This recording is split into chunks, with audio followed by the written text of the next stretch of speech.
things are not always as they are perceived. The same is true, I believe, in leadership. Sometimes I think we blow leadership up to be this big, overwhelming type of thing, and in fact, I truly believe that leadership is simple. It's very hard, but it's simple. I think the concepts of leadership are simple, and I think there are some simple things that we can begin to do, even though they're hard, starting tomorrow to become a better leader. That's my whole goal. And I found that basically, people will follow you for two basic reasons. Now there's lots of peripheral issues on why they might follow you, but there's two basic reasons on which people will follow you, in which they will make their decisions, either conscious or subconscious, on whether or not they are going to allow you to influence them. See, everybody makes a decision. Your followers are constantly making decisions, whether they're conscious or subconscious. Am I going to allow this person to influence me, or to what degree am I going to allow this person to influence me? The two primary reasons that I've found, and other people have confirmed with me, on which people make this decision on whether others will be allowed to influence them, two things. Number one, your skills. People want to know that your skills are further ahead of them because they want to become like you. They want to move toward you. They want to grow into that same level in which your skills have grown to. The second reason is your character. People will follow you based on your skills and your character. And it cannot be one without the other. Now think about that for a moment. What if you have tremendous character and bad skills? What are you? You're a nice guy. I might invite you over to the Super Bowl, watch the party with me, watch the game with me, eat chips with me. I might invite you over for dinner. I might let you watch my kids. But you're probably not going to be a leader, because I'm always going to have this question about your skills. Great character, wonderful person, great human being, probably not a leader. What if, on the other hand, you have tremendous skills and very poor character? What are you? You're basically a charlatan. Now, the insidious thing about this matchup here is that you will be able to lead for a while. Because people will follow your skills for a while, but eventually the undercurrent or the rotting of the character underneath will make those people, even though your skills are good, will make them basically say, I don't know. I don't know about that person. I don't know if I trust that person. Because isn't the agreement between a leader and a follower, I will take you here. And the follower has to make a decision. Will he really take me there? Will she really take me there? Is he really telling the truth? Is she really telling the truth? Can that person really take me there? And it comes down to a trust issue. Do they trust your character? Let's start with the skills. Now, the first skill set that we're going to talk about is communication. Now, you might say, well, that's something that everybody says, and what do you mean by communication? There's something very specific that I want to talk to you about in regard to communication. Most of you who are leaders are go-getters. That's what I found about leaders. They're go-getters. One of the things about leaders and about go-getters is that you can pretty much just, if you even have to tell them at all, you only have to tell them once. Hey, can we get this done? But it's different with followers. One of the problems that we have as leaders is that we communicate to followers who aren't necessarily go-getters as though we ourselves would want to be communicated to.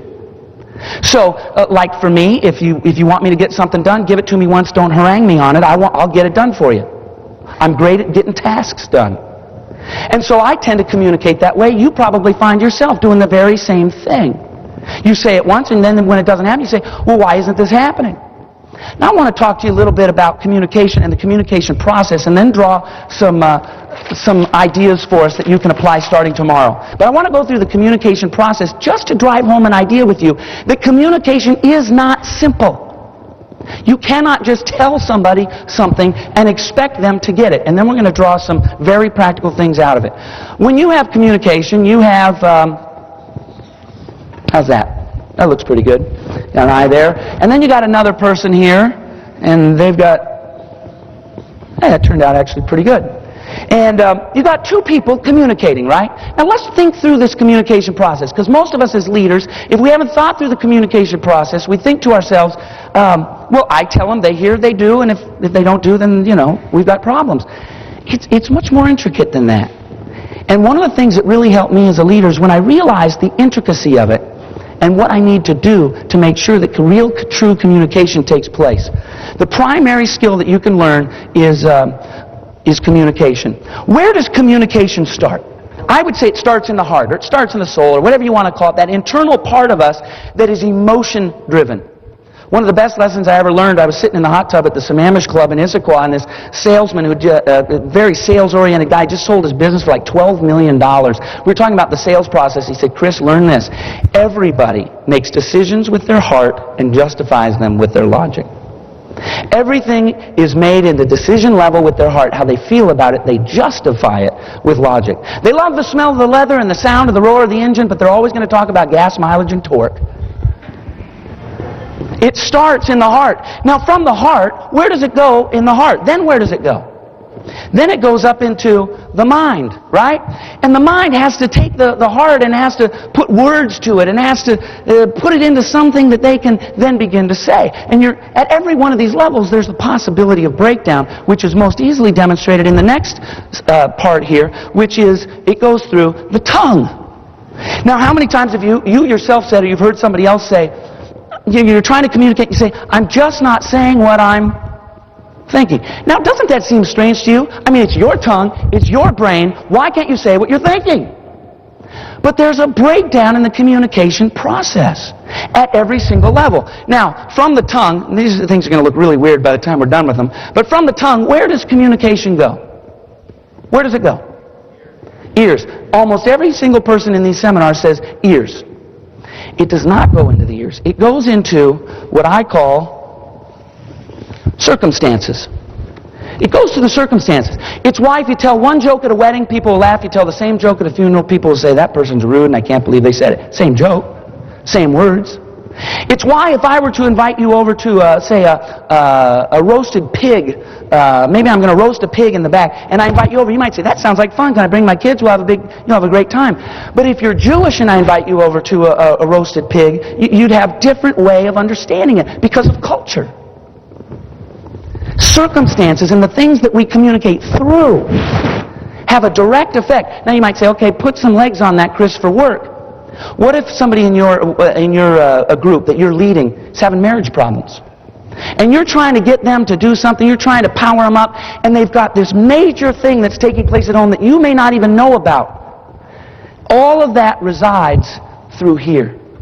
The effective leader, the strong leader, the extraordinary leader is a person who's constantly refining their communication process so that they understand this isn't just about me saying the words, you hearing it in the ear, and then moving on and getting it done. We understand that there's this process, and at every single level there is the potential for breakdown. From the circumstances then we go into the ear. That's a great looking ear. Goes into the ear. Now what's the problem with the ear? You might not even hear it right. You might be saying things to the people who follow you, they may not even be hearing you right. Goes from the ear, where does it go from the ear? Goes into the mind. See, the human language that we use, the English language, has all these different meanings. Maybe what you're saying has a negative connotation to the person who's hearing it. And of course, from the mind then, it goes where? It goes down into the heart. Then they have to decide how they feel about it. And they will always make their decisions based on how they feel, and they'll justify it with logic. How do they feel about that? So you say, okay, Chris, what does all this mean? We've understood the process, we look at that, and it barely looks like anything I meant for it to look like. But what's the point? The point is, if you're going to be an extraordinary leader, you've got to take this issue of communication seriously. And I want to give you 3 different ways that you can do that. First of all is just understand the difficulty of it, so that you will take it more seriously, so that as a leader you will understand that you cannot just simply flippantly say, we need to do this. You need to say, I need to make sure that this gets across in the manner in which I meant for it to get across. Because it's neither right nor wrong that a person doesn't understand or doesn't grasp or whatever the breakdown happened. It just happened. Secondly, is an issue that I learned primarily from Professor Cotter at Harvard Business School. When he talks about in his book, Leading Change, he said the average leader thinks that they over-communicate. How many of you have thought in yourself, man, I'm just beating this to death, right? You think, oh, I can't talk about it anymore. They're sick of listening to me. Through all the research, and I love reading his books because you know they've thrown the whole weight of corporate America and the money that Harvard Business School has to really do the research. He says the average leader under-communicates by a ratio of 1 to 100. The average organization, if you're the CEO or the president or whatever the title is that's the leader of the organization, you might think you're beating a dead horse, and the fact is that you are probably under-communicating. You say, yeah, but I've talked about it 10 times. One of the things that you can do to begin to process and make sure your organization is getting the vision starting tomorrow morning is to communicate more often in more different ways. Maybe you communicate, and if you have 4 people that work under you, you ask them to communicate it twice a day, every day. Now you've implemented, you got 4 people, and they're now doing it 10 times a week. You're communicating 40 more times a week. You're getting it out there more and more. They might have 5 or 6 people underneath them, and you ask them to do it once a week. All of a sudden you begin to multiply. You're sending the message and sending the message and sending the message, and you can start with that tomorrow. You can walk in there and say, I need to communicate this message. I need to get this message across. How can I do it? I can communicate more often through more different people. I can do it in more different ways. Memos, emails, I can put it on our website, we can make a video, whatever you need to do. How can you communicate it more and more and more to become more effective? And the last piece that I would say in terms of communication is to become a better listener. To become a better leader is often to become a better listener. When was the last time you sat down with the people who follow you and you asked them to give you feedback? One of the things that I've done a few times over my careers, I've sat down with the staff that served with me. The last time was about 5 months ago. And I said, for the next hour, I'm going to sit here with a legal pad. And I'm going to give you one by one your opportunity to tell me what you think my strengths are, what you think my weaknesses are, what you think I'm doing right, what you think I'm doing wrong, what you think I should stop doing, and what you think I should never stop doing. And I said, I will only ask, very rarely, a qualifying question. Like, okay, you said this, what do you mean by that? I will not give you any feedback, so your followers do not have to worry about, the wrath of the boss saying, well, that's not right, I didn't. Could you do that? Could you let them give you this honest feedback to tell you about your leadership skills? It's one of the most effective things you could do. You could do that tomorrow. You could walk in and say, we're going to take an hour. I want to become a better leader. I went to this leadership seminar yesterday, and I figured the people who could give me the best feedback are my followers. We're going to sit here for an hour. I got a legal pad. Will you please tell me? The second is hard decisions. Make hard decisions. I think that leadership is almost defined by the hard decisions you make. If you don't ever make a hard decision, if you don't ever make a decision, you're not leading, you're following. Now I'm going to ask you a question. Because I've found that almost every single person I come in contact with has a hard decision that they're putting off. Now you say, what could I do tomorrow about hard decisions? Make one. You should make your decisions. And the reason you should make your decisions quickly is because if you put your decision off and it's wrong, what do you not have anymore? Time to correct it. If you make a decision early on and it's the right decision, it's the hard decision, you are that much further ahead. If you make the decision early on and it's the hard decision and you make that decision and it's the wrong decision, what do you have? Time to correct it. Here's my challenge to you today for tomorrow. I want you to literally right now pull out your pen and I want you to write down what is the hard decision that I have been putting off, and write it down, and I'd like to encourage you to make that decision tomorrow. To go in and to do it. Make the hard decisions. That's what leadership is about. If you're not willing to make the hard decisions, because it's usually the hard decisions that are going to move your organization on further and further. If you're not willing to make the hard decision, your organization is just going to stop. Because it's usually the hard decisions that you make that open up the organization and allow you to move to the very next level. What is that hard decision? I would encourage you by the end of tonight to sit down and to write down what time you will make it, what you will do, and how you'll carry it out. Now, the third skill that I want to talk to you about is execution. I'm talking about carrying out your plan. How many of you remember a couple years ago, Fortune magazine did a cover article called Why CEOs Fail? They went out and they did all this research and they asked CEOs and organizations and the VPs who served underneath of them, what were the components of your overall drive, and what were the reasons in which you failed? And they went into it with a bias. They thought that it would probably be lack of vision. The writers went in, they thought it's probably a lack of vision, because vision is usually the thing that people talk about. Lack of vision, lack of goals, those kinds of things. What they found, the answer to why CEOs fail, is they didn't execute. They didn't carry out the plan. See, vision is almost this it's this overarching, overwhelming, over-talked about, pithy little thing. So much so that George Bush Sr. called it the vision thing. Now that's sad in a way, because vision is very, very important.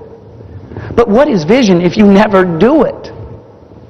See, again, I get down to this idea of action. What will you do tomorrow when you go into work?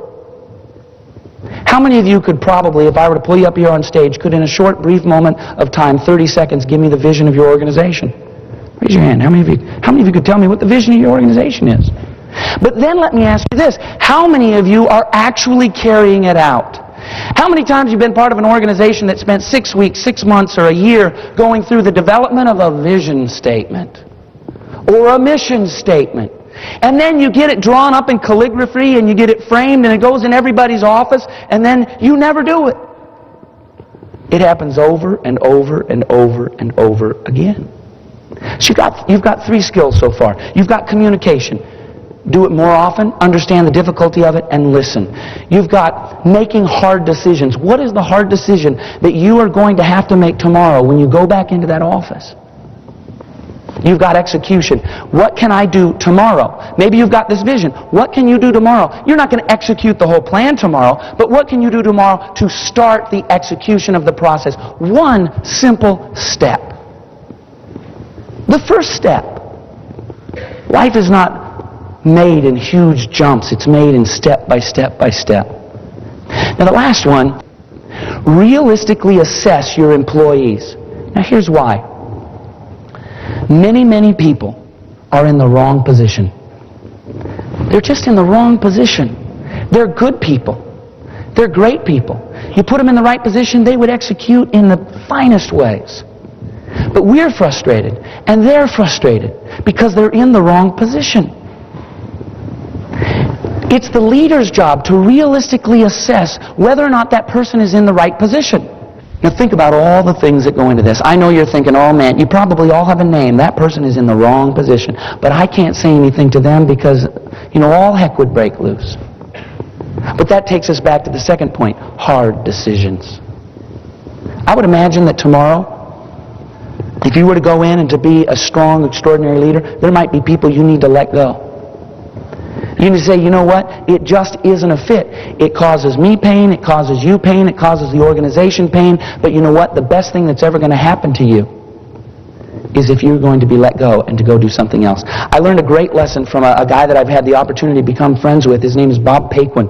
He is the COO of a company called Blue Nile. He used to be the COO of LL Bean. I heard him give a speech once, and he said, he was talking about all these hard decisions, and he talked specifically about firing people and all the wonderful things that have come out of his history in firing people. Now you think, well, maybe he must be just a sadist if he's going to just get joy out of firing people. He said, no, it's because the only people that ever got fired were people that didn't belong there anyway. They were frustrated. I was frustrated. The organization was frustrated. And most people say, well, I'm too nice of a guy. I'm too nice of a lady. I can't go in and fire somebody. That would be beyond my scope. Bob said something really interesting. He said, I can't tell you how many times I've walked in and said, I need to let you go. And in my job, I made the hard decision. I was a leader. I made the decision. I fired the person. And when 5 o'clock rolled around, I took him out to dinner and I helped him do his resume and get a new job. You can still be a good person. You can still be a good human being to make that hard decision and to move people into the right position. And he also said, I can't tell you how many people have come back to me and said, I didn't like it at the time, but it's the best thing that ever happened to me. I went and got this job, and I just flourished. Would you be willing to go into your place of employment tomorrow and make the hard decision and communicate and execute the plan by realistically assessing your employees' skills to maybe move them into a different position? Maybe move them out. One of the problems that we have oftentimes is, this is what happens. If you're a good teacher, if you're a great teacher, what do you become? Principal. Different skill set. That's why you have a lot of great teachers who go into being principal and they fall apart and they can't do it. Now, if you're the best salesperson, what do you become? Sales manager. Different skill set. Now, we've talked about the skills. Let's move into the character issues. And I got 3 specific character issues that I'd like to share with you in the last few moments here. The first one is relationships. Now, if you're like most people, you probably say, wait a minute, relationship sounds more like a skill. There are relational skills. But I would say that the underlying thing about relationships is more an issue of character. It's more an issue of values. It's more an issue of what you believe about other people. You see, it's easy to go into a place of employment and to bump up against other people for 8 hours a day, and maybe they say something that rubs you the wrong way. Maybe they do something that causes a broken down relationship. It's easy in our day and age of throwaway relationships to make that value decision inside that says, I'm just not dealing with her anymore. I'm not going to give that guy any more time. I would say that that's an issue of character. People are too important. And your organization will never go as far as it needs to go or can go until those relationships. Now, I'm not saying you have to be lovey-dovey and do group hugs and all that kind of stuff, but I am talking about valuing the relationships enough that you will then move into the skill base of relational skills that you need to create those relationships. And you say, okay, Chris, that sounds all warm and fuzzy. What can I do tomorrow? I want you to think about that person. You know who I'm talking about. That person bugs you to death, annoys you, maybe even treated you wrongly at one point in your life or your career. I encourage you to take them to lunch tomorrow and say, you know what, I'm making a decision about how I value other people. It's a decision for me as a human being, but it's also a decision for our organization. Because I know that our organization will never go further until you and I have settled our issues and at least begun to appreciate one another and work together and to value one another. Could you do it? Could you walk into the office tomorrow and say, you know what, I'd like to take you out to lunch. I'll buy my treat. I don't want to go into the big thing right now, but I just want to tell you, I kind of want to bury the hatchet and let's get over some of these things and start moving on. That's leadership. Why is it leadership? Because you're going to initiate. Leaders are initiators. They're the people who make things happen. They're catalytic. They make things happen. Now, please, don't any of you ask me to go to lunch tomorrow. Could you go in and ask them to go to lunch? That's something right now leadership. Tomorrow morning, walk through the office, stop by their cubicle and say, what are you doing for lunch? Even if their lunch plans are already taken, they're going to be blown away by the fact that you even asked what their lunch plans are. You see, leadership is always about relationships. We talk about leading systems or leading organizations or leading businesses. You don't lead that. It's a misnomer. We do not lead organizations. We do not lead churches. We do not lead businesses. We do not lead nonprofit groups. What do we lead? People. We always lead people. And if the minute you begin treating people as a unit, you're not going to be able to lead because people are different. Everybody reacts to things differently. Everybody's wired differently. Some people are task-oriented. Some people are big-picture-oriented. You've got to realize that as a character issue, to appreciate and value individual people in individual ways, that's the kind of right now leadership you can start tomorrow and will begin to increase your influence with people's lives. The next one is integrity. I probably don't even need to beat this drum very much just because of what's going on. We can just open the newspaper and go through over and over and over again. And quite frankly, I don't think we have an integrity crisis now. I think we're more aware of integrity breakdowns. You see, people are people. And people have been doing crazy things and ripping people off ever since human history began. You know, G.K. Chesterton gave a great quote. I don't know if you remember G.K. Chesterton, but he said, original sin is the only philosophy empirically validated by 3,500 years of human history.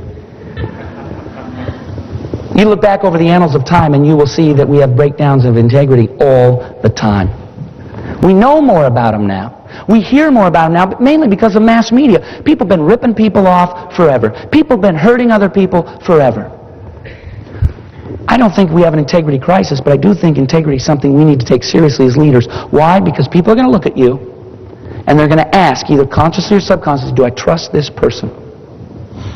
One of the greatest things that ever happened to me in my understanding of this idea of integrity was I was reading through a book. I don't even remember what the book is. I was reading through the book with a group of people I was taking through a leadership class, and the author made this point about the word integrity. Now think about the root word integrity. Integrity shares the root word with another word that we all learned, well, I never took this class, but you all learned in high school math. Does anybody remember what an integer is? What's an integer? An integer is a whole number. And this author unwrapped that issue of a whole number is an integer, and integrity is the idea of being whole. It means you don't lead half your life this way and half your life this way. You don't lead a third of your life this way and a third of your life this way and a third of your life this way. It means when somebody looks at you, they see a whole person. They know that when you speak, you are telling the truth because you are a person who tells the truth. They know that when you say you are going to do something, you're going to do it. Why? Because you're a person who does what they say they're going to do. My question for you would be to look inside your life tonight as you go from this place and you go home and you do your things before you get to work tomorrow. Say, what issue of my life is not whole that my employees can see? And that's an issue that you can rectify. One of the analogies I like to use with groups that I talk to is you're driving down the road and you've got a client or an employee and they're sitting over there and the cell phone rings and you pick it up, and let's just use a salesperson for example, and you're going, oh, yeah, we can make that work. Yeah, I was just on my way over there. And you're winking at the person next to you and you're kind of chuckling about it because they know you're putting one over on the person on the cell phone, right? And you think, oh man, I pulled that one off. But what did you just do? You just told that person sitting next to you, I'm not a whole person. I tell the truth sometimes. I lie sometimes. Now, a few days later, you're driving down the road, cell phone rings, and who is it on the telephone? It's that person that was sitting with you a few days later, and they say, hey, what are we going to do about the Johnson account? And you say, yeah, about the Johnson account. What we're going to do is, they won't follow you because they don't know anymore. They can't trust anymore. There's always the question in their mind. Will it really take place? Does she really mean it?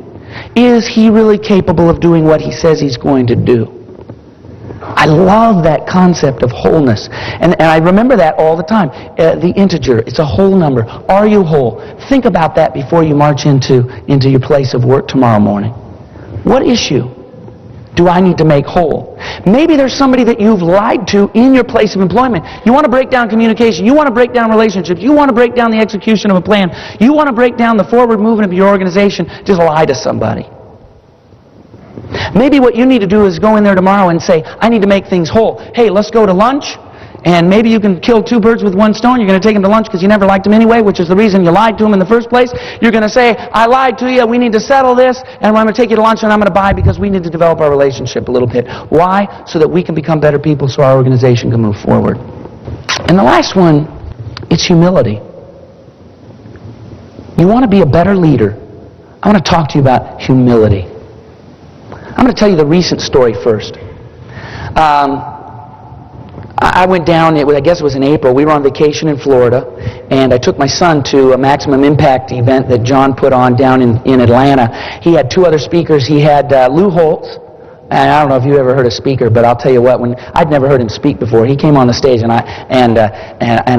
initially I thought, oh boy, this is going to be interesting, you know. And after an hour, I said, man, he is one of the top 3 speakers I've ever heard. Tremendous speaker. The other speaker was a guy named Dennis Waitley. Dennis Waitley wrote a book called Psychology of Winning, sold $100 million worth of books and tapes in the 1980s. Now, I called Kevin Small, the president of Enjoy, and I said, hey, I want to come up there, I want to bring my son up there, and I'll tell you what, I'm putting on this conference in September. I just want to work. That's all I want to do. I just want to work. I just want to show up. I'll do whatever grunt work you want me to do. He said, good, I need somebody to schmooze Dennis Waitley. So he said, would you mind just schmoozing Dennis Waitley? I said, fine. Give me a car. I'll drive him around. I'll do whatever, you know. And that was my job. Dennis didn't know me from a hole in the ground. And we showed up and we picked him up at the hotel. And for 3 days we drove Dennis Waitley around. Now, the first thing I told my son's 12 years old, and I had him read Seeds of Greatness before we went on there. I mean, think about that. Well, actually, at the time, he's 11. And I forced him through Seeds of Greatness before we went, which is another book that Dennis Waitley wrote. And we got there, and I said, now, Christopher, you got to realize that Mr. Waitley does this about 150 times a year. And so don't be surprised, because you know how kids are. I mean, they just chatterbox, right? Especially because I'd given him all this fodder by reading his book in the first thing, and I thought, oh, maybe I've gotten myself into trouble. And I said, just don't be surprised if there's an issue. If he's kind of, separates himself from us. Because he's a different day, a different driver, a different person every day. And one of the stories that he tells in Seeds of Greatness is when he was in the Air Force or whatever military branch he was in, he was a pilot, and they trained them by sending them down into that dunk tank, right, where they drive you down into the pool and they flip you over. And we're just pulling in, and he was on his way somewhere. We were dropping him off to go somewhere. And Christopher, just as we pull into the driveway of the hotel, Christopher starts into this whole thing about, tell me all about that dunk tank thing where you drive in there. We literally pulled up just as he was asking the question. I got out of the car. I moved around to the other side of the car. I was just playing limo driver, right? And I opened the door for him, and I sat there. And I sat there, and I sat there, and I sat there, waiting. Because Dennis Waitley took the time to make the difference in the life of a child. And I thought, what a tremendous, powerful sign of humility.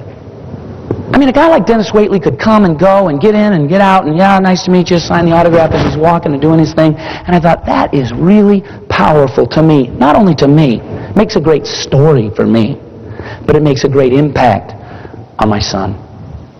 It's a thing he'll remember for the rest of his life. I told him, I know this doesn't mean a big deal to you, but it's a big deal to spend 3 days with Dennis Waitley. You're going to remember this the rest of your life. The next story, and the one that I'd like to close with before I wrap up for us, happened to me when I was 11 years old. When I was 11 years old, I got the best job of my life.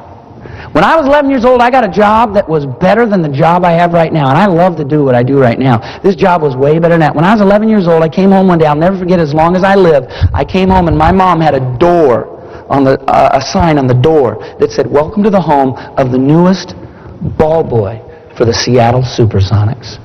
I was 11 years old, and I went in, and I started working as a ball boy for the Seattle Superstars. I mean, it was a dream come true. 7 years, from the time I was 11 till I was 18. The first year, you probably remember the year we started out 5-12, or 5-17. I got there when we were 2-11. We switched coaches. We brought Lenny Wilkins in. We went all the way to the championship. We lost the championship that year. The next year, when I was 12, we won the world championship. I was in that ticker tape parade. I don't know if you remember that. I mean, I know you don't remember me, but you probably maybe remember, I was the little runt in the back going like this, right? And but I want to tell you a story that happened to me. A few weeks into my job, I fell off a roof and I broke both my arms. I'm 11 years old. I break both my arms. And you know how they set your arms, right? Cast up to here. And I come walking in for work one day. And I walk up to Frank Furtado, and I don't know if you know Frank Furtado, but he's an old curmudgeon type, and he scared me to death back then. And he was taping the heels of Dennis Johnson. And Dennis Johnson, they both just laughed. They said, what happened to you? I fell off a roof and I broke my arms. And I said, can I keep my job? And Frank Furtado says, you can keep your job if you can do your job. And I'm like, okay, what's my job? And I remembered that one of my first jobs I did every time I went there was to do those big orange canisters of Gatorade and to take them from the locker room to the basketball court. In the Coliseum, which is now Key Arena, that's about 500 yards.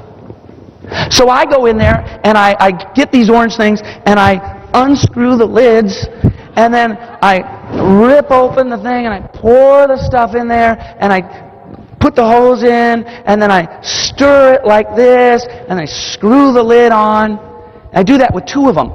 And then I get them by the pinkies, and I'm carrying them, dragging them through the Sonics locker room. And as I'm dragging them through, Dennis Johnson says to me, hey, when you get those outside the door, wait for me. I'm going out to shoot for a minute. Because they go out and they shoot, and then they come back, have a team meeting, then they go out and shoot as a team. And okay. I mean, I'm the follower, right? You just do what you do. You do what you're told. So I go outside and I sit down on the canisters. Pretty soon DJ comes out and he hands me the ball, and he picks up those canisters. Now, about the first 200 yards, we're in a tunnel. About the last 300 yards, you're walking through the crowd, people asking for autographs, people looking at him. NBA basketball star, 5-time NBA All-Star, 9-time all-defensive team. Guaranteed entry into the Hall of Fame of basketball. One of the greatest defensive players ever. Superstar. 6 weeks without Frank Furtado's knowledge, leader carried followers water. Why? So I could keep my job. Now you might say, well, what's the practical implication? I'll tell you the practical implication for DJ. See, back then, it was before all the microbrews and all that stuff, and after the game, one of my jobs was to hand out beer to the players. And we always had about 24 Budweisers and about 6 Heinekens and about 6 St. Pauli Girl beers. I remember the names and everything. Most everybody drank Budweiser. Guess who drank Heineken? Follower took care of leader.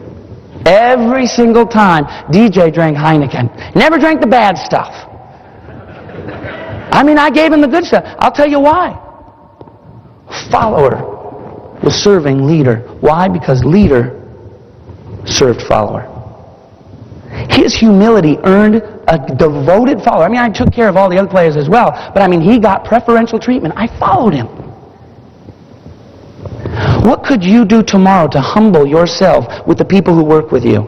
To go in there to take a whole different task, instead of being a taskmaster, but to humble yourself and say, what can I do to serve you? What could you do if you just walked up and said, hey, what can I do to make your job easier? Is there anything I can do, something I can take off of your plate to make this work? I just want to readdress them very quickly. Communication. What can you do tomorrow to communicate? Make the hard decision. What hard decision do you need to make? Execution. What first step can you do tomorrow to execute the plan? Realistically assess. Maybe it just means taking the legal pad, going through the people, listing out the strengths, listing out the weaknesses, listing out are they in position or out of position. Valuing the relationships of the people in your organization. Taking a look at the wholeness of your integrity and saying, I will make this decision about who I am as a person in my areas of integrity. And what can you do to serve those who follow you and in turn gain even more devoted following? These are the things that will make you the kind of person who doesn't just have one or the other, but you have skills that are tremendous. You'll have character that is tremendous. In doing so, you will garner people's devotion and following, and you will indeed become an extraordinary leader. Thank you.